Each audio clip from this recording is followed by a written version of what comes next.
Boy, I get a lot of questions about owning a small fleet or buying a second truck. So what I've decided to do today is I've decided to invite people to a private Zoom session. And basically it's a full hour on just questions and answers. When I sent out the invite, I had asked everyone if they choose one of the 4 headings of what they would like for me to talk about. 95% of everybody filled out that they would like me to talk about opening up your own small fleet or buying a second truck. I am going to start off with how much money do I need to open up a small fleet, because a lot of you have asked that. And then the 4th topic would be how to start your fleet. For opening up my own company or a small fleet, I definitely recommend, number 1, you would need to get your permits and authorities for sure before you do anything else, so that can take time. A second thing that you would probably want to do is you would want a consultation with a good tax accountant. You know, in which state are you going to open? Are you going to open it up in your home state? I mean, are you going to open up in other states or provinces, right? I mean, if you live in Ontario, if you live in Quebec,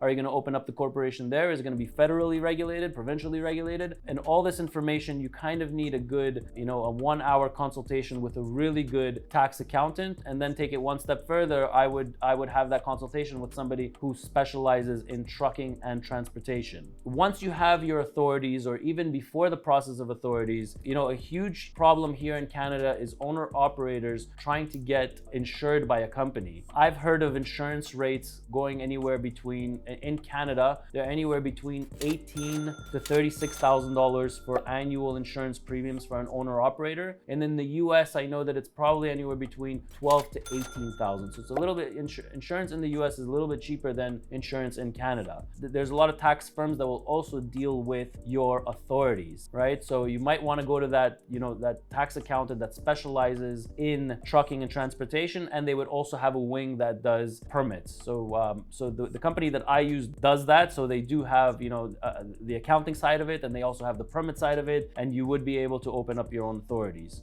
So that's for opening up a company. And how do you start a small fleet? So to go into the 4th question, I am very, very, cautious. I calculate 100 times before I do anything. I rerun numbers in my head in 15 different scenarios. What happens if the market falls? What happens if the market, goes down? Because I know now in the US, I think the market is kind of starting to slow down in the US, where just, 3 months ago, 2 months ago, your rate per mile as a national average was about $3.95. And I think last week it hit about $3.35, $3.45. So it's definitely starting to come down a little bit. And you need to run the numbers at what point, once you have your insurance costs and once you have, other overhead expenses, you need to know, is it worth it to run a second truck? And can you find the drivers that are going to run? And what kind of system are you going to have with your drivers that are going to be working for you?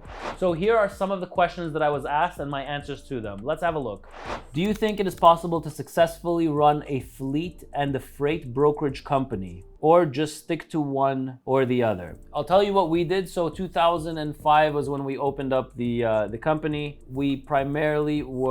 We just did the trucking. But hand in hand, as you start finding customers and you start finding direct customers, because you don't want to be at the mercy of all these brokers, when you start finding direct customers, then you automatically will open up your brokerage, and that will develop whether you want it or not. You will see that when you start dealing with your own customers, they want you to deal with the freight. Whether you have the assets or you don't have the assets, they just throw the work on you and they expect you to deal with it. So yes, a lot of it you'll be servicing with your own assets, and then you'll also be brokering it out.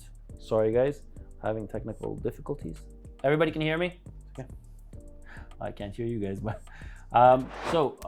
somebody asked the question, do you know the margins for trucking in 2022? Okay, so in 2022, started off extremely strong in January and February in the cross-border market. When it comes to inter-US, it started off also strong, but I think March has shown a decrease in volume and a decrease in rates. So 335 is what I think the US showed for per mile rate when it came to inter-US. In Canada, we were probably, the cross-border stuff, we were probably billing as a round trip, probably about $4 per mile. Now, this is the first time I think in 16 years that I have ever seen the rate so high. I've never seen it so high. I've never seen that there was such an influx of outbound and inbound. I think it definitely had something to do with the fact that fleets were not able to grow their fleets. So for example, if we here at ET, we have 100 power units, we are not able to increase our fleet to 130 or 150 power units. And that happened with across the board with a lot of trucking companies, that they just couldn't increase their fleet size. So that definitely had something to do with it. COVID definitely had something to do with it. There was a lot of factors that kind of brought the rate per mile really high.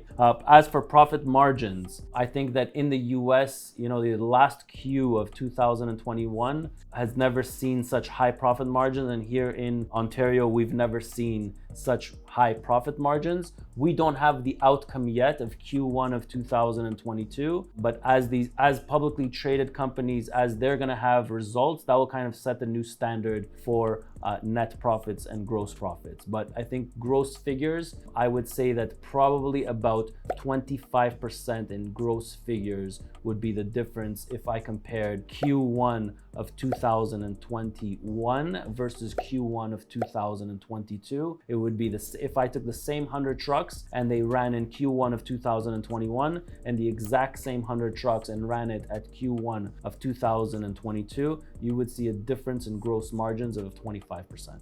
So to go into Canada, I know that for us to go into the US, we do have a DOT, an MC number. We have an insurance policy that covers us both in Canada and in the US. So our insurance will insure us both in Canada and in the US. We do need to have a SCAC number. We need to have a border crossing portal where any load that goes cross border, you would have to put it into the portal and get a clearance from a customs broker. There's a lot of work that's involved with shipments between Canada and the US. There's not nearly 1/10 of the amount of work that goes interprovincial. Just like in the US, if you're shipping a load from New Jersey to Georgia or New Jersey to Chicago, Illinois, there really isn't much paperwork, or you don't need any border clearances and you don't need any additional paperwork. So we need commercials invoice for every load that goes across the border. You need a customs broker to clear that shipment. Is it worth running Canada for US drivers? Absolutely not. It is not worth to run Canada because there's too many rules and regulations for cross-border freight. If you are an American,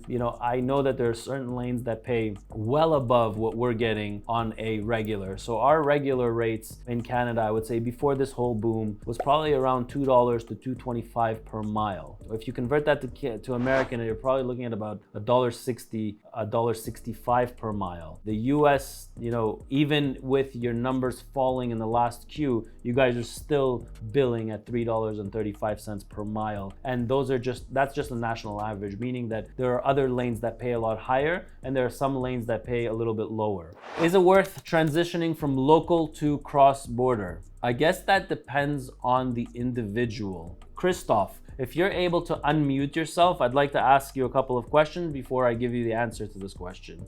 Yeah, sure, go ahead. So Christoph, hello first of all, and thank you so much for joining. With your question, if you are working as a local truck driver, first of all, if you don't mind me asking, how old are you? Me, I'm 30. You're 30. You have a family?